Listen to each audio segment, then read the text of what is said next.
Newton's laws of motion. तो सबको पता होगा कि किसी भी ऑब्जेक्ट के मोशन के लिए न्यूटन के द्वारा कितना लॉ दिया गया है? 3 लॉ दिया गया है। ये जो लॉ दिया गया वो किस चीज़ के लिए दिया गया है? किसी भी ऑब्जेक्ट के मोशन के लिए दिया गया है। इसके पहले चैप्टर में जो हम लोग पढ़े थे वो था kinematics.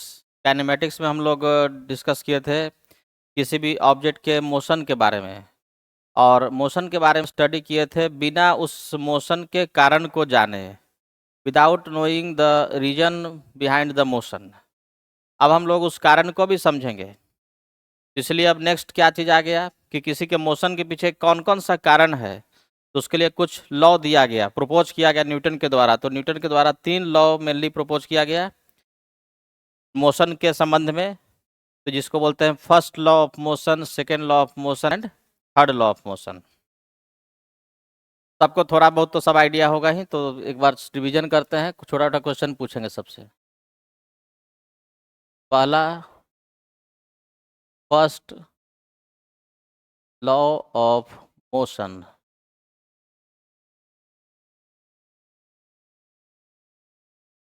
First law of motion Newton के बारे में सबको पहले से आइडिया ना कि बहुत महत्व इम्पोर्टेंट साइंटिस्ट हम लोग के लाइफ में है। सबसे पहला साइंटिस्ट न्यूटन है, और ये इतने इम्पोर्टेंट है कि लगभग हर टॉपिक में इनका कुछ ना कुछ नियम पढ़ने को मिलेगा ही। मैथ्स पढ़ ही रहोगे, कैलकुलस, कैलकुलस में भी कंट्रीब्यूशन किसका है? न्यूटन का है। न्यूटन का जन्म ही हुआ था विपरीत परिस्थितियों में, प्री मैच्योर जन्म हो गया था, 6-7 महीने में ही जन्म हो गया था, और डॉक्टर बोल दिया था कि ये जिंदा रहने वाला नहीं है। लेकिन नहीं, शुक्रगुजार हो कि न्यूटन के द्वारा क्या हुआ है कि चीज़ों को आसान करके बताया गया है। नहीं तो तुम इसी चीज़ को कॉम्प्लिकेटेड तरीके से पढ़ रहे होते। तो न्यूटन का सबसे बड़ा खासियत ये है, हम लोग मजाक में बोलते हैं कि न्यूटन आ गया तो इतना सब पढ़ना पड़ रहा है। सही बात है, तो इतना पढ़ना पड़ता और खतरनाक तरीके से पढ़ना पड़ता है। तो नहीं, पढ़ाई लिखाई तो बचपन से, एंशियंट टाइम से चला आ रहा है ना, वो तो पढ़ना ही है। उसके बिना तो काम नहीं चल सकता है। तो न्यूटन का जो जन्म हुआ ना, तो उसमें डॉक्टर के द्वारा कह दिया गया कि अब तो जिंदा रहेगा नहीं। लेकिन न्यूटन के बारे में जानते हैं कि वो 85 साल के आसपास तक रहे थे, और एकदम स्वस्थ रहे, कोई भी दिक्कत कहीं नहीं हुआ, और एक से एक लॉ, नियम, ये सब फिजिक्स का बताते गए। और उनका, न्यूटन का जो हम लोग पढ़ेंगे तो शुरुआती लाइफ क्या था, जो आम जीवन होता है, आम जो बच्चों का होता है ना, जिस कम टैलेंटेड लोगों का, वैसा वैसा कुछ था कि एकदम खराब परफॉर्मेंस स्कूल लाइफ तक, 10th तक कोई परफॉर्मेंस अच्छा नहीं था।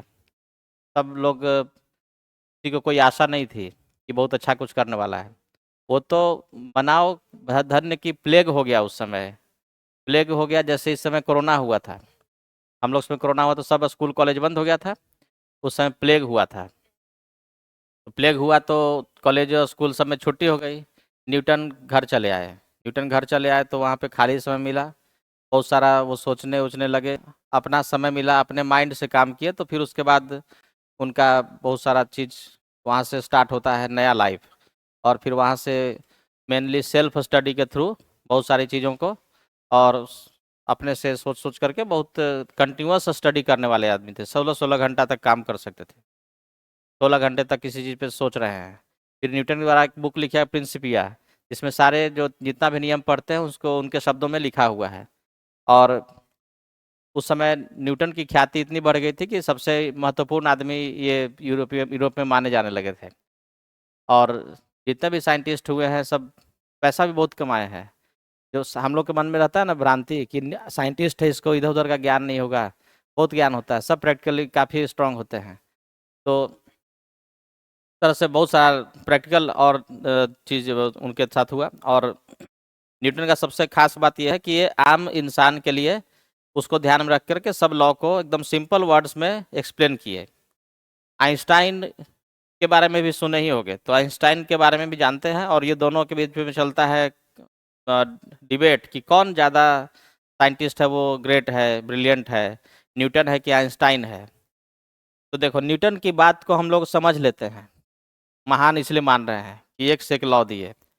आइंस्टाइन की बात को नहीं समझने के बावजूद भी हम लोग उनको महान मान रहे हैं, तो सोच लो कि कितना खतरनाक आदमी है आइंस्टाइन। आइंस्टाइन और खतरनाक है। दोनों का अपना अपना एरिया है। न्यूटन का जो काम है वो अर्थ पे रखी हुई चीज़ों के लिए है, उसके लिए सही है। कोई गाड़ी चल रही है, कोई इतने स्पीड से ऑब्जेक्ट जा रहा है, धरती पे कोई भी चीज़ है तो उसका स्पीड कितना है, 50 किलोमीटर पर आवर, 50 किलोमीटर पर सेकेंड, यही ना होगा। लेकिन जो आइंस्टाइन का काम है वो किसके लिए है, किसी ऐसे चीज़ के लिए है जिसका स्पीड लाइट के स्पीड के आसपास में है, बहुत हाई स्पीड के चीज़ों के लिए, 1 लाख किलोमीटर पर सेकेंड, 2 लाख किलोमीटर पर सेकेंड। न्यूटन का किस रेंज में काम कर रहा है, 10 metre per second, 100 metre per second, 1 lakh metre, 1 lakh kilometre per hour, ऐसे मान लो बोल दिए। तो न्यूटन जो जितना भी काम किए वो सब लॉ सही है, केवल कुछ किस एरिया में, अर्थ पे रखी हुई चीज़ों के लिए, जहाँ पर स्पीड हम लोग छोटा ले रहे हैं, ज़्यादा बड़ा स्पीड नहीं ले रहे। लाइट के स्पीड से बहुत कम स्पीड की बात करें तो न्यूटन का नियम सही माना जाएगा, वैलिड है, गलती नहीं है। लेकिन अगर वही हम कोई चीज़ ले लें कि जिसका में स्पीड चला जा रहा है लाइट के स्पीड के रेंज में, उसके रेंज में चला गया, तो वहाँ पर न्यूटन का नियम अप्लाई करेंगे तो सब कुछ हम लोगों को गलत रिजल्ट मिलने लगेगा। तो न्यूटन का नियम वहाँ पे वैलिड नहीं है। तो न्यूटन का नियम जो हम लोग अप्लाई जहाँ पे कर सकते हैं उस फिजिक्स को बोलते हैं classical physics, Newtonian physics, Newtonian mechanics, ये सब बोलते हैं। और जहाँ पर न्यूटन का नियम नहीं लगा पाएंगे, गलती होने लगेगा, रिजल्ट में एरर आ जाएगा, तो वो सब क्या है, वो सब आगे का चीज़ है, जिसमें कि हम लोग डील करते हैं लाइट के स्पीड के आसपास। 2 लाख किलोमीटर पर सेकेंड के स्पीड से कोई पार्टिकल चल रहा है तो उसका काइनेटिक एनर्जी निकालना है, उसका मोमेंटम निकालना है, उसमें फोर्स निकालना है, तो वो सब चीज़ न्यूटन्स लॉ से काम नहीं चलने वाला है। वहाँ पर आइंस्टाइन का थ्योरी यूजफुल रहेगा। तो आइंस्टाइन का जो लॉ है वो लाइट के स्पीड के रेंज में चला गया है, और न्यूटन का जो लॉ है वो बहुत कम स्पीड के लिए सही है, और धरती पर रखी हुई चीज़ों के लिए, सामान्य आदमी के लिए वो लॉ बनाया गया। तो पहला जो हम लोग पढ़ रहे हैं एकदम सिंपल सा लॉ है, Newton's first law of motion, सबको पता होगा। फर्स्ट लॉ ऑफ मोशन क्या है, बोलो, सब जो आता है अपने शब्दों में बोलो।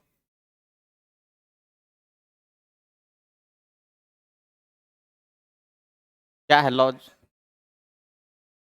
हाँ बोलो बोलो। सबको आता है ना जी, ऐसा थोड़ा है कि नहीं किसी को आ रहा है, हम जान रहे हैं सबको आ रहा है। मन में भावना समझ चुके हैं कि फर्स्ट लॉ ये था, बोल नहीं पा रहे हैं। क्या है फर्स्ट लॉ, बोलिए ना, तभी रेस्ट में है तो रेस्ट में रहेगा, मोशन में है तो मोशन में रहेगा। तो फर्स्ट लॉ यही है कि अगर कोई ऑब्जेक्ट पहले से रेस्ट में है तो वो रेस्ट में रहेगा। कोई चीज़ अगर मान लो पड़ा हुआ है तो वो पड़ा रहेगा, रेस्ट में है तो रेस्ट में रहेगा। अगर वो चीज़ चल रहा है तो चलता रहेगा, जब तक कि उस पर कोई बाहर से फोर्स अप्लाई ना किया जाए। जैसे मान लो कि कोई ऑब्जेक्ट किसी सरफेस पर रख दिए, अब ये कब चलेगा, जब हम इस पर बाहर से फोर्स लगाएंगे। कोई पत्थर रखा हुआ है तो क्या वो अपने आप चलने लगेगा, नहीं चलेगा, वो पड़ा हुआ है तो रेस्ट में ही रहेगा। अगर उस पर हम बाहर से फोर्स अप्लाई करेंगे तब वो मोशन में आ जाएगा। अब मान लो कि कोई पत्थर जो है मोशन में चला रहा है, कोई फोर्स बाहर से नहीं लग रहा है, कोई बाहर से फोर्स नहीं लग रहा, तो कोई चीज़ चल रहा है तो वो चलता रहेगा, उसको रोकने के लिए फोर्स लगाना पड़ेगा। तो जब कोई चीज़ चल रहा है, मोशन में है तो मोशन में रहेगा, रेस्ट में है तो रेस्ट में रहेगा, unless and until an external force is applied on the object. यही है न्यूटन का पहला नियम। तो इफ एन ऑब्जेक्ट, अब इसको लिख लेते हैं अच्छे से।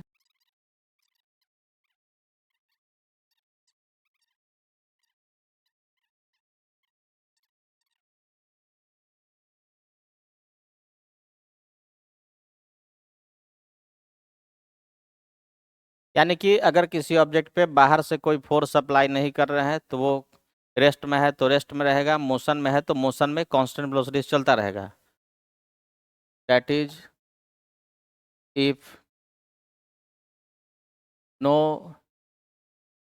Net external force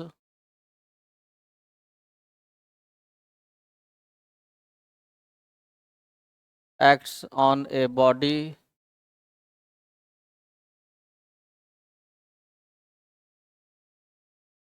then the body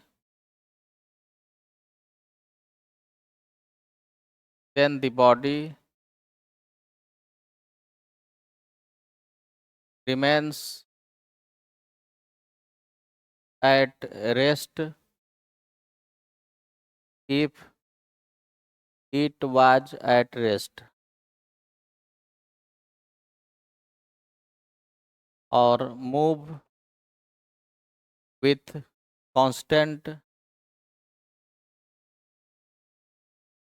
move with constant velocity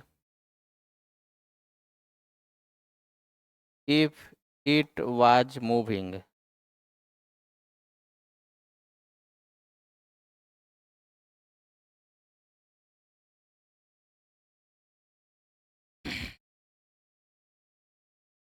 क्या कोई दिक्कत? फर्स्ट लॉ सबको पता है ना, यही ना है कि किसी ऑब्जेक्ट पे अगर कोई नेट फोर्स नहीं लग रहा है, नेट फोर्स जीरो है, तो वो ऑब्जेक्ट पहले से रेस्ट में है तो रेस्ट में रहेगा, और मोशन में है तो कांस्टेंट वेलोसिटी के साथ चलता रहेगा।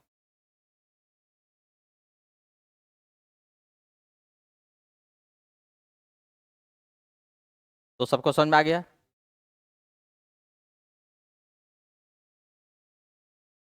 ऑब्जेक्ट जिस स्टेट में है अपने स्टेट को मेंटेन रखेगा। अगर किसी ऑब्जेक्ट पर नेट फोर्स नहीं लग रहा है, नेट फोर्स जीरो है, तो वो अपने स्टेट को मेंटेन रखेगा। That is if net force on a body is zero, then the body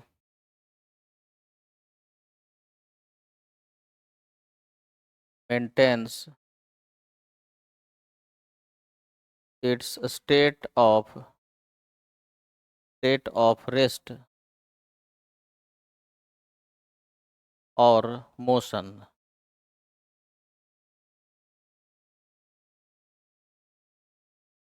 सब लोग एक नाम सुने होंगे इनर्शिया का। तो इनर्शिया का मतलब क्या है? क्या चीज? हाँ हाँ, क्या है इनर्शिया का मतलब?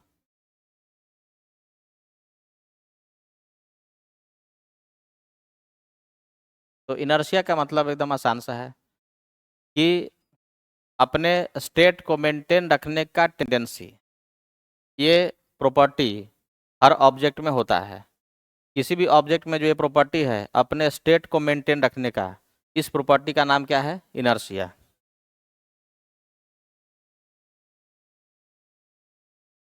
एक वर्ड यहाँ पर यूज करते हैं, इनर्शिया। तो it is tendency of an object to maintain its state. यानी कि जो जिस स्टेट में है उसी स्टेट में रहना चाहता है, इस प्रॉपर्टी को बोला जाता है इनर्शिया। इनर्शिया का हिंदी में मतलब क्या है?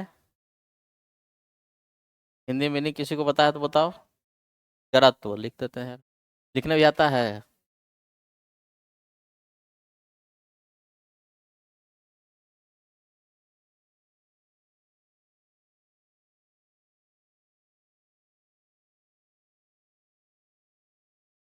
जड़त्व, ठीक है ना।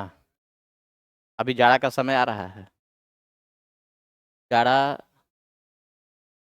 और बड़ा मुश्किल।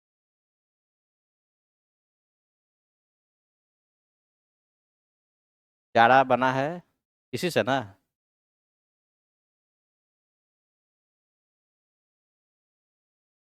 इससे बना है, ठीक है ना। जड़ से।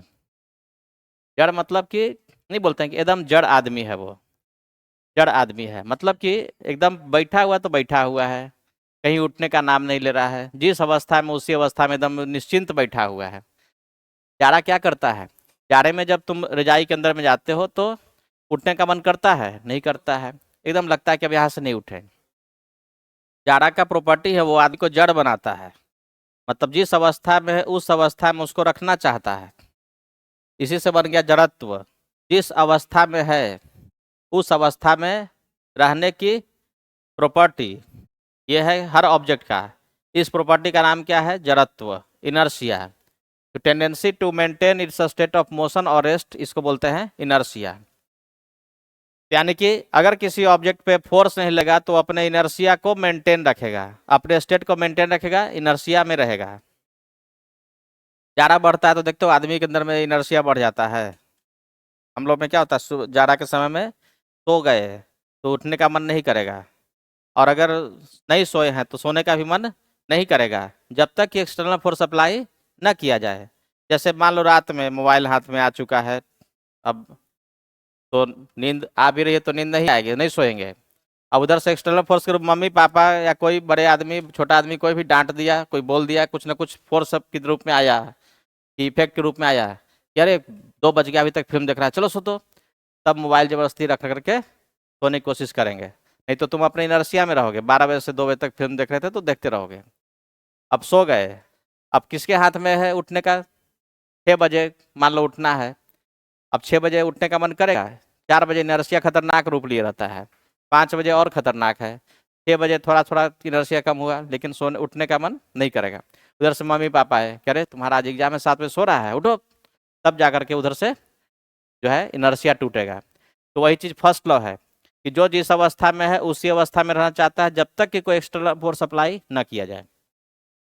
तो न्यूटन के पहला नियम को हम लोग बोल सकते हैं law of inertia. Newton's first law, Newton's first law is also called law of inertia। कोई दिक्कत? आप चलो एक दो सवाल का आंसर करो सब कोई।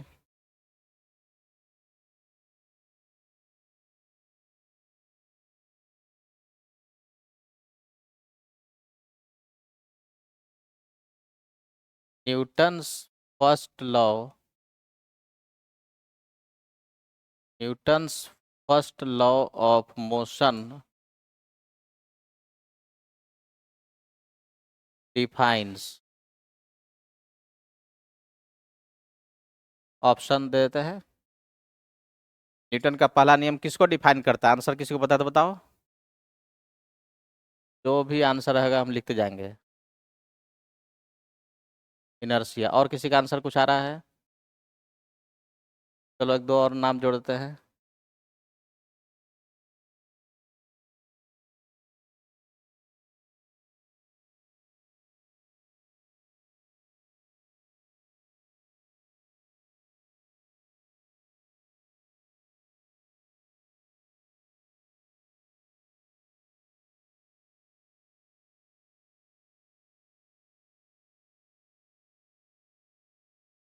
चलो बहुत सारा और कुछ जोड़ दें, मास उस भी लगा दें।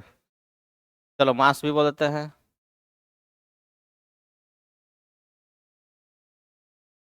सब ऑप्शन में से बताओ कि न्यूटन का पहला नियम किसको डिफाइन करता है?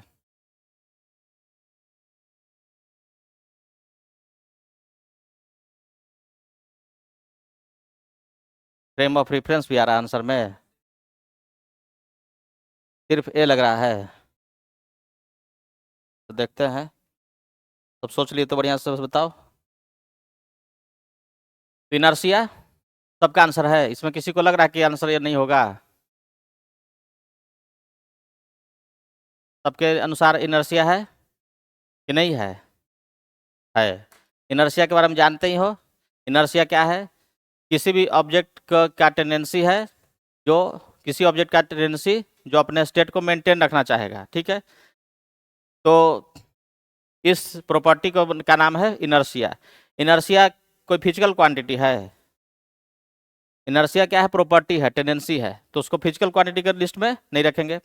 इनर्शिया जो है वो किसी ऑब्जेक्ट का किस पे डिपेंड करता है? इनर्शिया डिपेंड करता है मास पे। जैसे कोई आदमी के पास ज़्यादा मास है, कोई आदमी हल्का है, बहुत कम मास का है, वेट कम है, तो भारी आदमी कैसे देखते हो, जल्दी उसको तुम उठाना चाहोगे अगर सोया हुआ है तो? मन में है कि अरे इसको उठाना मुश्किल है, हल्का आदमी को जल्दी बोलें तो उठ जाएगा तुरंत। पानी उनी किसी से मांग लो, कोई भारी भरकम आदमी है वो जल्दी लाएगा उठ करके? नहीं लाएगा, हल्का आदमी तुरंत के ले आएगा।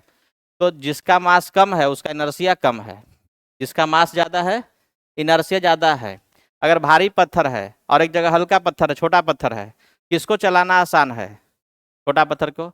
उसका स्टेट में चेंज लाना आसान है छोटा पत्थर को, क्योंकि बड़े पत्थर का इनर्शिया ज़्यादा है। अगर बड़ा पत्थर लुढ़कते हुए चला आ रहा है और छोटा पत्थर आ रहा है, किसको रोकना आसान होगा? छोटा पत्थर को।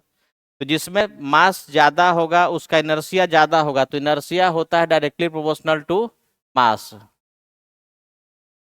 तो इनर्शिया तो प्रॉपर्टी है, इनर्शिया का कहीं कोई फर्स्ट लॉ कहाँ डिफाइन करा इनर्शिया के बारे में? इनर्शिया तो एक नाम दिया गया ना, इनर्शिया तो कहीं कुछ बोला नहीं। इनर्शिया के बारे में चाहे मोशन के बारे में न्यूटन का पहला नियम कुछ नहीं बता रहा है। मोशन को कहाँ डिफाइन कर रहा है? तो इनर्शिया को डिफाइन कहाँ कर रहा है न्यूटन का पहला नियम?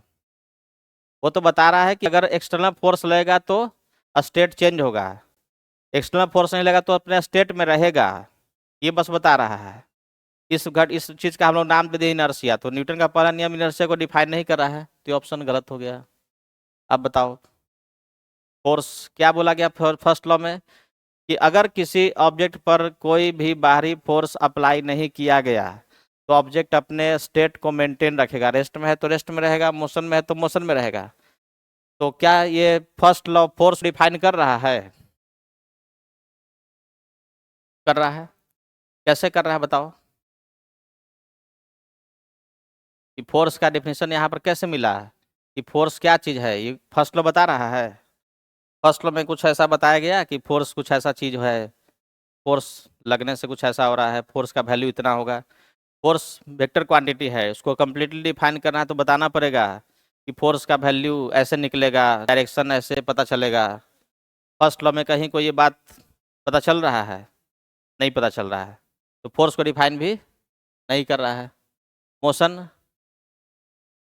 मोशन को डिफाइन, तो मोशन तो पहले ही डिफाइन हो चुका है काइनेमेटिक्स में, मोशन वर्ड का यूज हुआ, डिफाइन नहीं हुआ है। ऑब्जर्वर हो सकता है, क्योंकि अभी तक तो कोई मैच नहीं किया, तो लिस्ट लास्ट में तो कुछ ना कुछ मैच करेगा ही। ऑब्जर्वर को क्या डिफाइन कर रहा है फर्स्ट लॉ? और तुम लोग का आंसर है कि यस कर रहा है, कैसे? नहीं, कैसे लगा? तो देखो, फिर से स्टेटमेंट पे आ जाओ। क्या बोला गया कि अगर कोई ऑब्जेक्ट चल रहा है तो चलता रहेगा, मोशन में है तो मोशन में रहेगा, रेस्ट में है तो रेस्ट में रहेगा। अब सोचो, ये चीज रेस्ट में है या कोई चीज चल रहा है, ये बताने के लिए कौन है? ऑब्जर्वर ना है। जैसे ऑब्जर्वर है, जैसे मान लो कि कोई चीज जो है वो ट्रेन में कोई सामान रखा हुआ है, ट्रेन में कोई सामान रखा हुआ है, तो ट्रेन में बैठे हुए आदमी के अनुसार वो सामान किस तरह से है? रेस्ट में है। देखो यहाँ पे दिखाया गया कि फुटबॉल रेस्ट में है तो रेस्ट में है, अगर इस पे मोशन में है तो मोशन में है, जब तक कि कोई बाहरी फोर्स ना अप्लाई किया जाए। अब तुम देखो, जैसे एक पर्सन है, ये गाड़ी में बैठा हुआ है, इसके अनुसार ये जो ऑब्जर्वर है, इसको ये पेड़ कैसा दिखाई पड़ेगा? मोशन में दिखाई पड़ेगा। अब देखो, ये गाड़ी के अंदर भी आदमी बैठा हुआ है, अब ये आदमी क्या बताए कि हम तो रेस्ट में है, वो गाड़ी में देख रहा है, गाड़ी में अगर कोई सामान रख दे तो उसके अनुसार ये सामान क्या है, रेस्ट में है, लेकिन इसके अनुसार क्या है, वो मोशन में है। तो कोई चीज़ रेस्ट में है, मोशन में, ये बताने के लिए कौन है, ऑब्जर्वर है। तो पहला नियम तो इसी पर है कि पहले वो ऑब्जर्वर मान लिया। हम क्या बोले थे कि न्यूटन का नियम जितना भी है वो सिंपल कॉमन मैन के लिए है, धरती पे जो आदमी है उसके लिए है, अर्थ पे जो है आदमी ग्राउंड पे खड़ा है उसके लिए है। तो कोई आदमी ग्राउंड पे खड़ा है उसके अनुसार बताया जा रहा है कि उसके अनुसार, जो ग्राउंड पे खड़ा आदमी है उसके अनुसार कि अगर कोई चीज रेस्ट में है तो रेस्ट में रहेगा, मोशन में है तो मोशन में रहेगा। तो पहला नियम में इनडायरेक्टली मान लिया गया कि ऑब्जर्वर ग्राउंड पे खड़ा है, तो पहले वो बता दिया कि हमारा ऑब्जर्वर कहाँ पे है, ग्राउंड पे खड़ा है। अब देखो इसमें इनर्शिया क्या है। ये जिराफ जो है ना गाड़ी में बैठा हुआ है, जब तक कि गाड़ी चली तब तक चल रहा था, अचानक गाड़ी रुकी तो ये चलता रहा, तो थोड़ा आगे क्या हो गया, झुक गया। देखते हो कार में क्या होता है, अगर हम लोग बैठे हुए हैं, गाड़ी आसानी से चलती जा रही है कम कांस्टेंट स्पीड के साथ, वेलोसिटी के साथ, तो कोई दिक्कत होता है, जर्किंग फील होता है, नहीं होता है। अचानक ड्राइवर ब्रेक लगा दे तो क्या होगा, अचानक ड्राइवर ब्रेक लगा तो आदमी आगे की ओर झुक जाता है, क्योंकि वो पहले से मोशन के इनर्शिया में है, इनर्शिया में है तो मोशन में है। और गाड़ी में ब्रेक लगा दी तो हम तो मोशन में रहेंगे ही, हमारा टेंडेंसी क्या है कि मोशन को मेंटेन रखें, तो हम आगे झुकेंगे, तो आदमी क्या होता है, आगे की ओर झुक जाता है। अगर मान लो कि कोई गाड़ी बैठा हुआ अचानक एक्सीलेटर ऑन कर दिया, तो आदमी तो रेस्ट में था, और गाड़ी अचानक आगे बढ़ेगी तो वो आदमी किधर चला जाएगा, पीछे चला जाएगा। अचानक देखते हो कि एक्सीलेटर ऑन करने पे, अभी देखो चूहा जो है इसमें इनर्शिया में है, ठीक है ना, इनर्शिया में है, गाड़ी का पहिया घूम रहा है, तो रेस्ट में है तो रेस्ट में है, और मोशन में फिर गया तो मोशन में रहना चाहेगा। अब ये देख लो, ये देखो इनर्शिया वाला सिचुएशन, देख लो इसमें छात्र सब जो है ना बस पे बैठा हुआ है, बस पे सब लोग बैठ गया, बस चली जा रही है, सब इनर्शिया में है, आराम से चला जा रहा है, सब मोशन में है। बस वाला क्या किया, भीड़ देख लिया कि सब छत पे आगे लटक गया है, ब्रेक लगा दिया, सारा स्टूडेंट आगे की ओर मोशन चलते आगे बढ़ गया, तो इनर्शिया के चलते वो आगे चला गया, तो वो सब देख रहे हो गिर गया। ये चेन्नई में ऐसा हुआ था, बिहार में ऐसा नहीं होता, बिहार का आदमी कलाकार होता है, वो बस पे चढ़ेगा भी तो नहीं गिरेगा, बस पे चढ़ भी जाएगा, कितना भी बस कुछ हो जाए जल्दी गिरेगा नहीं। ट्रेन की छत पे भी यहाँ लोग सफर कर लेता है, दौड़ लेता है, देखते नहीं हो। ये सब क्या है, फ्रेम ऑफ रेफरेंस है, क्या है,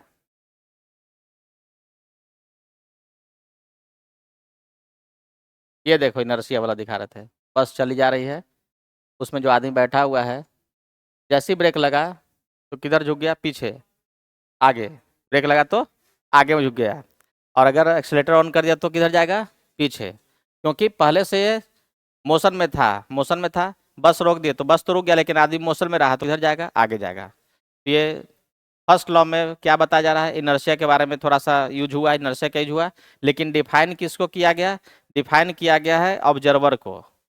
तो ऑब्जर्वर ये सही है, ऑब्जर्वर यानी कि जहां से देख रहे हैं, फ्रेम ऑफ रेफरेंस, ऑब्जर्वर जिसमें है गाड़ी में है तो फ्रेम ऑफ रेफरेंस क्या हो गया, गाड़ी हो गया, कार में है तो फ्रेम ऑफ रेफरेंस क्या हो गया, कार हो गया, ग्राउंड पे देख रहा है खड़ा होकर के तो फ्रेम ऑफ रेफरेंस क्या हो गया, ग्राउंड हो गया। तो जहां से ऑब्जर्वर देखता है उस चीज को क्या बोलते हैं, फ्रेम ऑफ रेफरेंस, दोनों एक ही मतलब है। ऑब्जर्वर यानी फ्रेम ऑफ रेफरेंस, दोनों सेम चीज क्या है, सेम है। मास को तो डिफाइन नहीं कर रहा है, मास का तो यूज भी नहीं हो रहा है। तो पहला समझ में आ गया कि फर्स्ट लॉ ऑब्जर्वर को डिफाइन कर रहा है। सबसे इंपॉर्टेंट चीज दुनिया में कुछ है तो ऑब्जर्वर ना है, ऑब्जर्वर ही बताएगा कि, ऑब्जर्वर ही बताएगा कि कौन चीज़ कितना इंपॉर्टेंट है। जैसे फिल्म बनती है, फिल्म हो सकता है कि कोई क्वांटम मैकेनिक्स से फिल्म बना दे और बिहार में लॉन्च कर दे, इंग्लिश में क्वांटम मैकेनिक्स से फिल्म लॉन्च हो गया, 3 घंटा का, कितना दर्शक देखने जाएगा, कोई देखेगा उसको, सब क्या कि कौन बेवकूफ़ था जो मूवी बना दिया। भले ही उसमें तुम एकदम एक से एक खोज का बात कर लो, यहाँ का आदमी उसको नकार देगा कि नहीं। हाँ, कोई ऐसा मूवी आ जाए जिसमें कि हल्का सा फोर्स लगाया और विलेन जो है उड़ते उड़ते हवा में चला जा रहा है, जिसमें कि एनर्जी कंजर्वेशन नहीं होता है, मोमेंटम कंजर्वेशन होता है, फिजिक्स का नियम पालन नहीं हो रहा है, वैसे मूवी को दर्शक क्या बोलेगा कि बहुत अच्छा, सनी देओल आया थोड़ा सा हल्का सा मारा, विलेन उड़ते चले जा रहा है। साउथ इंडियन नल का वार दिया, साउथ इंडियन मूवी में देखते हो कि गोली चल चुकी है, गोली चल चुकी है, विलेन को पता चला कि मेरे आदमी को गोली लगने वाला है, तो वो हॉस्पिटल में जो आईसीयू में बेड पे पड़ा हुआ था, वो पहले अपना सब ब्लड ब्लड का सुई निकाल लेता है। उसके बाद बुलडोजर पे चढ़ते हुए धीरे धीरे आता है, तब तक गोली रुकी हुई है। और अचानक फिर वो धीरे धीरे चढ़ते हुए दीवार वाल तोड़ के 1 आध घंटा में पहुंचा, तब तक गोली रुकी हुई है। देखा कि हीरो आ चुका तो गोली चलना शुरू किया है, लेकिन हीरो भी समझदार था। वो तुरंत गोली की तरफ देखा, गोली की तरफ देखा तो उधर उसके आई से जो रे आया, वो गोली को बेंड कर दिया, उसका रास्ता मोड़ दिया एकदम 180 डिग्री से। और जो गोली चलाया था ना, गोली आगे जाके से रिटर्न होकर विलेन को ही मार दिया। तो ये सब फिल्म चल जाएगा खूब खतरनाक तरीके से, लेकिन क्वांटम मैकेनिक्स पे फिल्म बन जाए तो यहाँ चलेगा नहीं चलेगा? तो ये कौन डिसाइड करता है? ऑब्जर्वर। सबसे इंपॉर्टेंट चीज दुनिया में कोई है तो क्या है? वो ऑब्जर्वर है। तो इसलिए बिना ऑब्जर्वर के बात किए तुम आगे कैसे बढ़ोगे? तो न्यूटन का पहला नियम ऑब्जर्वर को डिफाइन किया। कौन सा ऑब्जर्वर को? जो ग्राउंड पे खड़ा है। ऐसा ऑब्जर्वर जो ग्राउंड पे रेस्ट में है, उसको बोला गया इनर्शियल ऑब्जर्वर। इनर्शियल ऑब्जर्वर, जैसे कोई आदमी ग्राउंड पे खड़ा है, चाहे वो कांस्टेंट वेलोसिटी से चल रहा है, तो ऐसे ऑब्जर्वर क्या बोलेंगे? Inertial observer. तो ऑब्जर्वर कितने तरह का हम लोग बोल सकते हैं? एक इनर्शियल और दूसरा नॉन इनर्शियल। इनर्शियल ऑब्जर्वर जिसके पास कोई एक्सेलरेशन नहीं है, और नॉन इनर्शियल ऑब्जर्वर जिसके पास एक्सेलरेशन है।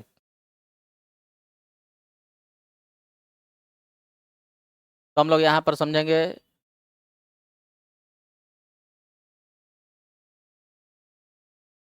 Inertial and non inertial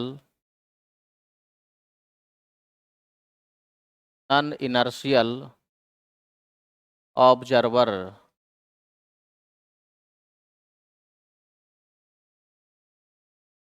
inertial and non inertial observer, यानी कि frame of reference, inertial frame of reference.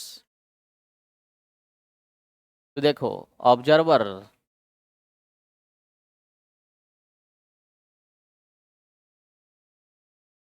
Observer जिसके पास कोई एक्सेलरेशन नहीं है, जिसका एक्सेलरेशन 0 है, इस तरह के ऑब्जर्वर क्या बोलेंगे? इनर्शियल। ऑब्जर्वर जो चल रहा है कुछ एक्सेलरेशन के साथ,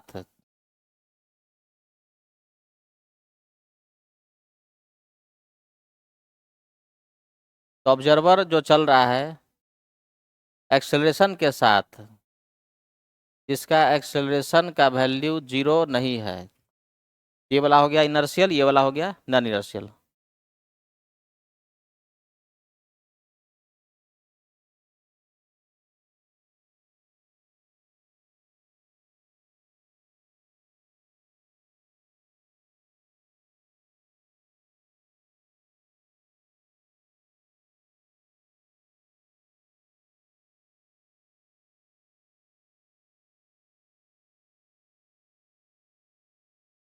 क्या समझ में आया?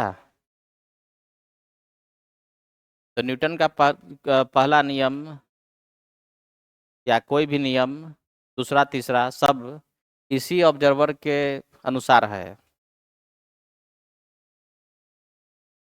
तो जैसे देखो, कोई ऑब्जर्वर ऐसे कार में बैठा है, जो कार रेस्ट में है।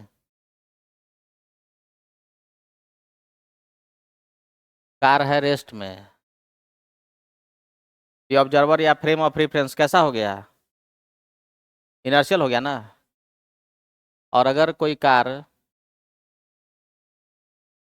चल रहा है किसी एक्सेलरेशन के साथ, किसी एक्सेलरेशन के साथ, इसमें जो ऑब्जर्वर है, बैठा हुआ आदमी है, वो कैसा हो जाएगा? Non inertial.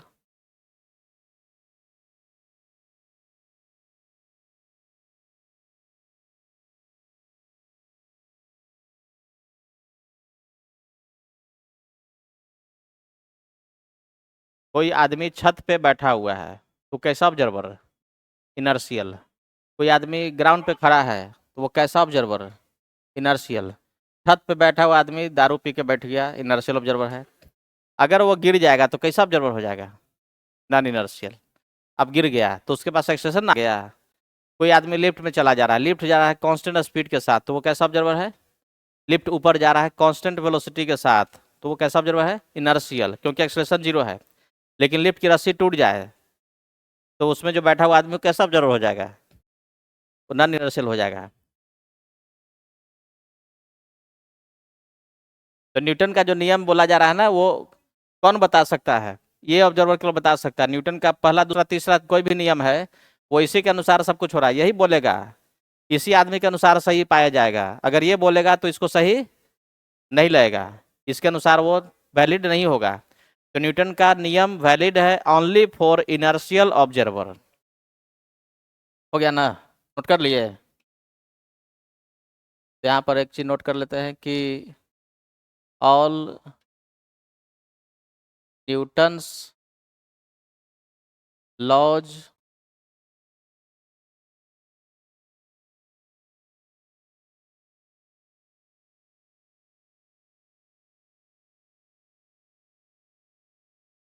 इसमें कौन सा ऑप्शन सही लगा है? तो क्या होगा इसमें आंसर? पहला तो सही है ना? पहला तो शुरू में लिखवा दिए हैं। न्यूटन का जितना भी नियम है, पहला दूसरा तीसरा तीनों केवल वैलिड होगा, उसके लिए सही होगा जो इनर्शियल है, जिसके पास कोई एक्सेलरेशन नहीं है। वही आदमी सब चीज़ सही पाएगा जिसके पास एक्सेलरेशन नहीं है। तो इनर्शियल फ्रेम में ही केवल ये वैलिड है। तो पहला ऑप्शन सही है ना? तो दिक्कत भी इसमें लग रहा है, गलती भी। अब बी ऑप्शन बताओ सही कि गलत है। पूरे यूनिवर्स में कोई भी इनर्शियल फ्रेम ऑफ रेफरेंस है ही नहीं।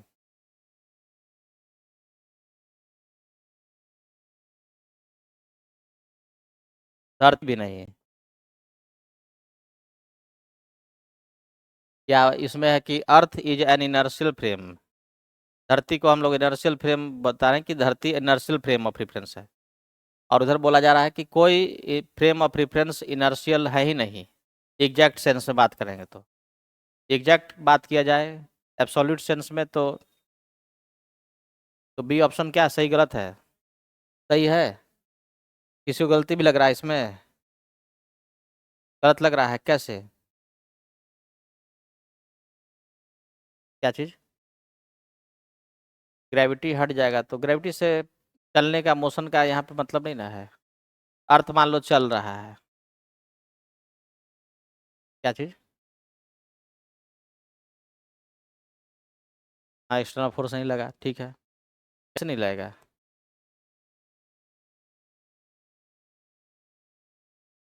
तो वही तो करें, फोर्स कहाँ नहीं लग रहा है? जिसके पास ही मास है फोर्स लग ही रहा है। जिसके पास मास है तो फोर्स लगेगा ही। मास कैसे? धरती के पास मास है, हर चीज के पास मास है ना। प्लैनेट के पास मास है, सन के पास मास है, ऑब्जेक्ट जो है उसके पास मास है। जिसके पास मास नहीं है, फोटोन के पास मास नहीं है। तो मास से यहाँ कहाँ मतलब है? मतलब यहाँ एक्सेलरेशन से ना है। ऐसा ऑब्जर्वर जिसके पास एक्सेलरेशन है और ऐसा ऑब्जर्वर जिसके पास एक्सेलरेशन नहीं है। जिसके पास एक्सेलरेशन नहीं है, ऐसा दुनिया में कोई चीज है जिसके पास एक्सेलरेशन नहीं है? धरती रेस्ट में है क्या? धरती भी सूर्य के चारों ओर घूम रही है, तो उसके पास भी एक्सेलरेशन है। धरती पे हर चीज जो हमको रेस्ट में दिखाई पड़ रहा है वो भी धरती के साथ साथ चल रहा है, उसके पास भी एक्सेलरेशन है। तो एग्जैक्ट सेंस से बात करेंगे तो दुनिया में ऐसा कोई चीज नहीं है जिसके पास एक्सेलरेशन नहीं है। तो सारा जितना भी ऑब्जर्वर है फ्रेम ऑफ रेफरेंस है, सबके पास कुछ ना कुछ एक्सेलरेशन है। तो इनर्शियल नहीं ना कहा जाएगा। तो एग्जैक्ट सेंस में कोई inertial frame of reference exist नहीं करता है। ये ऑप्शन क्या हो गया? सही हो गया। एग्जैक्ट सेंस की बात बोला गया है कि एग्जैक्ट सेंस में कोई भी फ्रेम ऑफ रेफरेंस इनर्शियल नहीं है। अब सोचो, न्यूटन का नियम इनर्शियल फ्रेम के लिए ही सही है और कोई फ्रेम इनर्शियल है ही नहीं, तो कहीं लगेगा न्यूटन का नियम? कहीं नहीं लगेगा। लेकिन हम लोग अप्रोक्सीमेशन लिए हैं, earth is an inertial frame of reference in exact sense, तो ये भी गलत तो हो गया। अर्थ भी इनर्शियल नहीं ना एग्जैक्ट सेंस में, लेकिन अप्रोक्सीमेशन लिया गया है। न्यूटन क्या माना कि धरती नहीं चल रही है, रेस्ट में है, उसके पास कोई एक्सेलरेशन नहीं है, उसके एक्सेलरेशन को नेग्लेक्ट कर दिया। तो अप्रोक्सीमेटली हम लोग अर्थ को क्या मान लिए हैं? Inertial frame of reference. इसलिए अर्थ को हम लोग इनर्शियल, ये सही हो गया। तो earth can be taken N inertial frame in approximate sense, लगभग में मान लिए हैं कि धरती रुकी हुई है। ये हो गया न्यूटन का पहला नियम। पहला नियम से क्या समझे? पहला नियम किसको डिफाइन कर रहा है? ऑब्जर्वर को। और कौन से ऑब्जर्वर को डिफाइन कर रहा है? इनर्शियल को। इनर्शियल ऑब्जर्वर के अनुसार, यानी जिस ऑब्जर्वर के पास कोई एक्सेलरेशन नहीं है उसके अनुसार कोई चीज रेस्ट में है तो रेस्ट में रहेगा, मोशन में है तो मोशन में रहेगा, जब तक उस पर बाहर से कोई फोर्स अप्लाई ना किया जाए। तो ये वाला चीज शुरू में लिखा रहेगा, इसको अंडरस्टूड मान लेना है।